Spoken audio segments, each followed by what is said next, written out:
Eu já estou recebendo aqui no estúdio Elivaldo Barbosa e Francisco Lima. Boa tarde para você, Elivaldo Barbosa. Olá, Joelson, boa tarde. Boa tarde a você que nos acompanha. Boa tarde, Chico Lima. Francisco Lima, boa tarde para você também, Francisco. Boa tarde, Joelson. Boa tarde, Elivaldo. Boa tarde ao telespectador que nos acompanha aqui no Jornal do Piauí. Olha, Francisco Lima acompanhou a visita de Fernando Haddad aqui ao estado do Piauí. Estava lá acompanhado da editora do CidadeVerde.com, Yala Sena, né, que também acompanhou a visita. E a passagem de Fernando Haddad pelo estado do Piauí é marcada por uma entrevista exclusiva feita pelo Francisco Lima e também pela análise de Elivaldo Barbosa, de Délio Rocha, de Fenelon Rocha, que já estão aqui conosco para o Jornal do Piauí desta segunda-feira. E eu queria chamar a atenção de você que está em casa, porque o Francisco Lima participou desse momento, da passagem de Fernando Haddad pelo estado do Piauí. Francisco Lima, como é que foi o momento de contato de Fernando Haddad com os eleitores piauíes?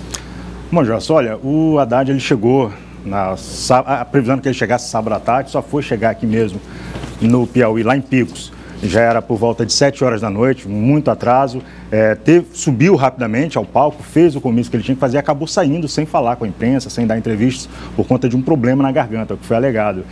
Nós tínhamos essa entrevista, tínhamos a pretensão de conversar e houve uma certa dificuldade em conseguir, justamente porque ele não queria perder a voz. Tinha atos de campanha no dia seguinte em cidades do Maranhão e acabou com uma certa resistência em conceder essa entrevista. A gente teve que ir lá no outro dia, no dia seguinte, no hotel, para tentar conversar com ele. Ele ainda com receio de perder a voz, ficou meio resistente a conceder essa entrevista.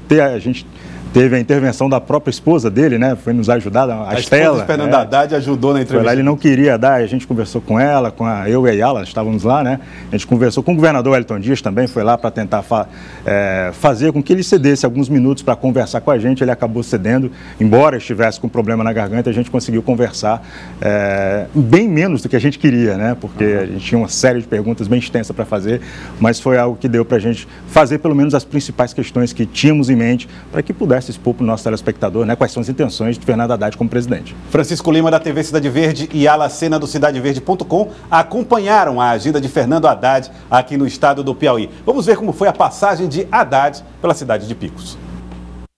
Fernando Haddad, do Partido dos Trabalhadores, chegou a Picos já no início da noite e foi recebido por milhares de apoiadores na Praça Félix Pacheco, no centro da cidade.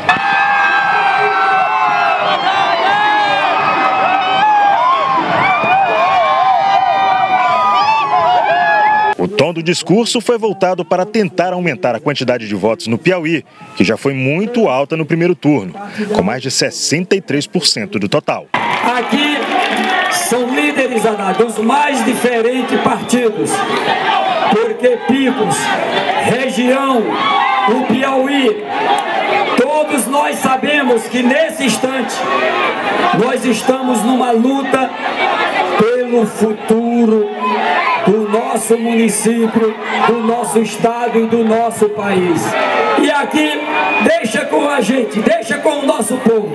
Se Deus quiser, nós vamos construir essa vitória, a vitória do time do povo. Há uma semana das eleições, o candidato adversário, Jair Bolsonaro, do PSL, foi alvo de alguns discursos. O Brasil não vai votar numa farsa.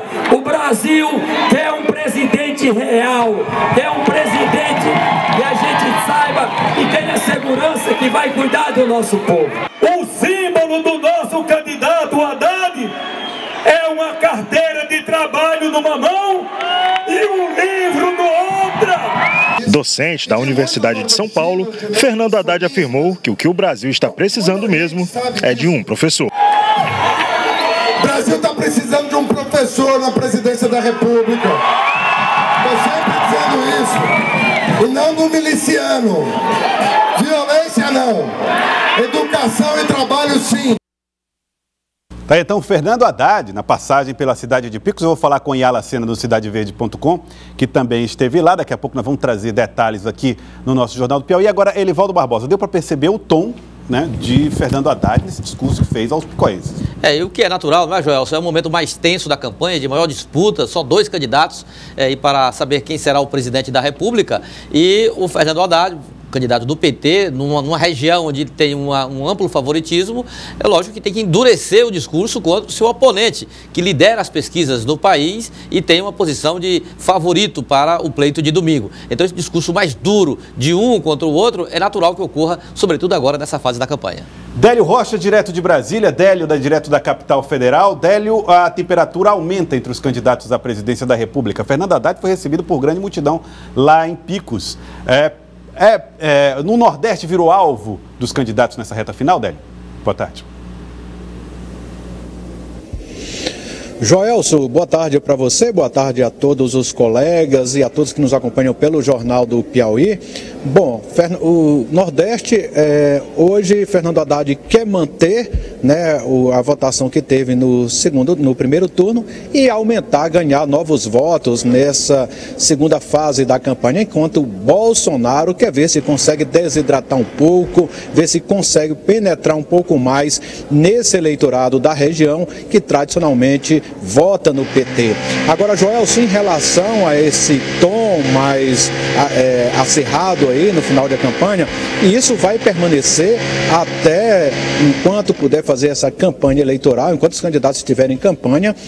Nesse momento, Fernando Haddad não tem muito o que fazer, a não ser bater cada vez mais em Jair Bolsonaro, para ver se consegue algum fruto nessa estratégia dele, já que não pode contar com Bolsonaro nos debates, já que Bolsonaro não tem participado muito dessa campanha de rua. Então cabe a Fernando Haddad aí ver se nessa reta final, se ele faz um apelo, se ele utiliza um discurso mais agressivo, para ver se consegue aí reverter essa situação, essa tendência que é mostrada pelas pesquisas de intenção de voto, o que, Joelson, na prática é um trabalho hercúleo, como diria Elivaldo Barbosa, um trabalho muito difícil para o candidato do PT. Joelson. Yala Sena, do CidadeVerde.com. Yala, o que nós vimos aí foram candidatos ou nomes da política abraçando, apoiando Fernando Haddad, e a imagem do professor, né, Yala? Aumenta aí que eu não estou ouvindo. Boa tarde, Joelson. Boa tarde a todos. CidadeVerde.com acompanhou aí, viu, Joelson? E realmente se deparou com um Fernando Haddad mais agressivo, mais brigão, mas também desafiando o candidato Jair Bolsonaro aí para o debate. Eu quero ressaltar, como você falou do professor, dois momentos lá que a gente acompanhou, dois momentos assim bem simbólicos lá no comício, lá em Picos, né? Que é um momento em que o governador faz questão aí de estar de mãos dadas, literalmente. Nós temos umas fotos aí, o governador Wellington Dias de estar de mãos dadas, literalmente aí com o candidato Fernando Haddad, mostrando essa sintonia.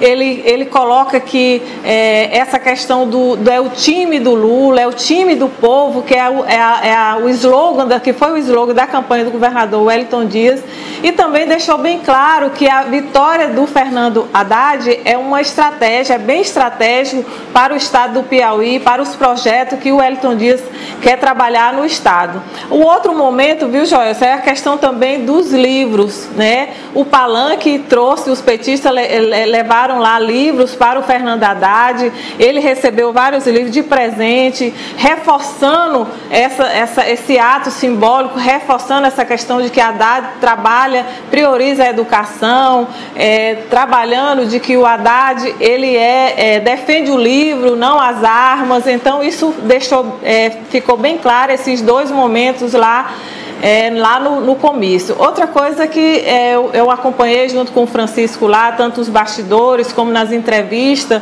tete a tete lá com os petistas, com a Gleice Hoffmann, com o próprio Fernando Haddad, a gente percebe que eles estão apostando na virada, né? Então, o que eles colocam até que seria 6 pontos, estão trabalhando principalmente nessa questão do anti-PT, né? Estão batendo muito em cima cima dessa denúncia do WhatsApp, né, que essa denúncia aí que baniu mais de 100 mil brasileiros. Então, eles estão acreditando que essa denúncia do WhatsApp, que a Polícia Federal e que o TSE está investigando, pode ter um retorno positivo aí para a candidatura do Fernando Haddad. Nós já temos aí uma pesquisa, saiu o CNT agora há pouco, né? Fernando Haddad cresceu um pouco, já está no cidadeverde.com. E o que Cidade Verde também, para finalizar, Joel, faz esse alerta aos fake news. A gente está na redação, a gente está percebendo, a gente está tendo que tirar um tempo para estar investigando, para estar apurando, porque está uma enxurrada realmente de fake news, de notícias falsas nas redações dos veículos de comunicação. A gente faz esse alerta para que as pessoas tomem cuidado. Fake news é crime e é um desserviço para a sociedade. Mais informações aí no cidadeverde.com, Joel. Mais informações também no cidadeverde.com. Fenelon Rocha, o que é que você pôde extrair do discurso de Fernando Haddad? Nova postura, nova conduta, é o esperado?